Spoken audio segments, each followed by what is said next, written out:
Hi guys, my name is Shelby Driesman and I'm a 5th semester nursing student at Simpson University, and my leader was Nicole Forth, the manager of the medical surgical units. My project is on lost patient valuables and belongings, and the reason why I did my project on this issue is because lost patient items can lead to poor patient experiences, a loss in hospital staff time, and can make a financial impact on the hospital related to reimbursements. The purpose of this project was to evaluate and improve the current valuables and belongings process. The first issue I'm going to cover is hospital financial losses to reimbursements. In the most recent year of 2020, the hospital had 12 lost item claims costing Mercy $15,070. However, if we backtrack to 2018, which had the lowest reimbursement costs in the past 5 years, there were only 11 small lost item claims costing the hospital $9,835. 2018 was significantly lower than the previous years because staff was continually being educated on the valuables and belongings process this year. The reason why they were continually being educated on the valuables and belongings process this year was because Mercy suffered from significant losses in the previous year of 2017, which costed Mercy $28,650 from 18 lost item claims. Great improvements were made from 2017 to 2018 by simply educating the staff on the valuables and belongings process. Next issue I'm going to cover is poor patient experiences, which I covered with Risk Management's Jennifer Russell because she works directly with these patients during the reimbursement process.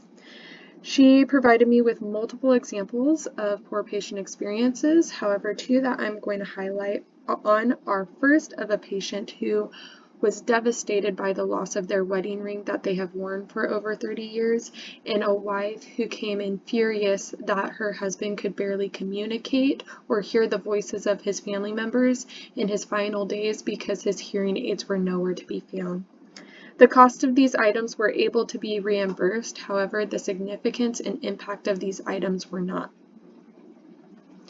The next issue I'm going to cover is the impact on work. At this point in my research, I connected with the nurses and had them explain the process they need to complete in attempts to find a missing item. All of the nurses reported it takes multiple phone calls ranging from 6 to 8 phone calls because that's how many times the patient has been transferred, and at least 30 minutes to an hour of searching through the unit in attempts to find the missing item. If I'm doing the math correctly, that takes about 4 to 8 hours from the nurse's time related to one lost item. This now brings me to the current charting stats that I have received from Michael from Informatics.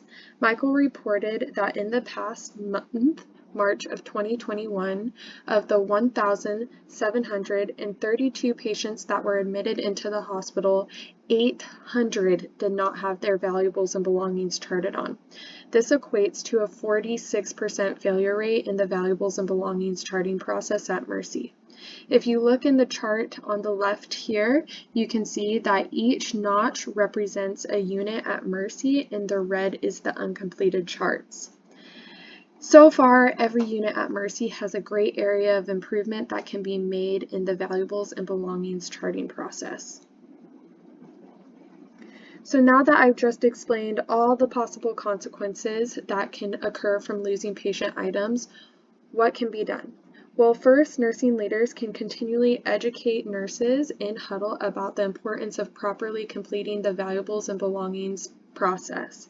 By increasing the nurses' awareness of completing the valuables and belongings charts in Cerner and properly informing the patients of the valuables and belongings policy, they'll be more likely to incorporate these tasks into their daily practice.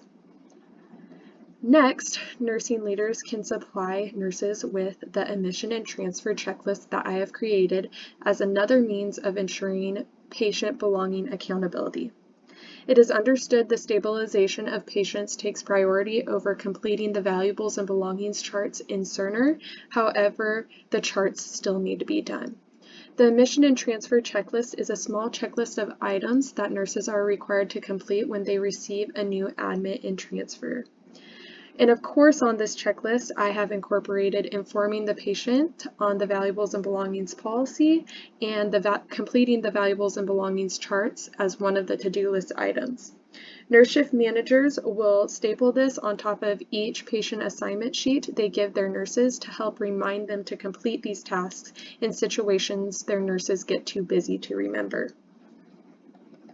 Lastly, I've created the Nurse Shift Manager Education and Implementation Guideline, which is a step-by-step format that nurse shift managers and leaders can follow to properly educate staff in huddle about this topic, implement the checklist to the floors, and evaluate the effectiveness of the continual staff education in the admission and transfer checklist. In conclusion, there are a lot of negative consequences that can result from losing patient items.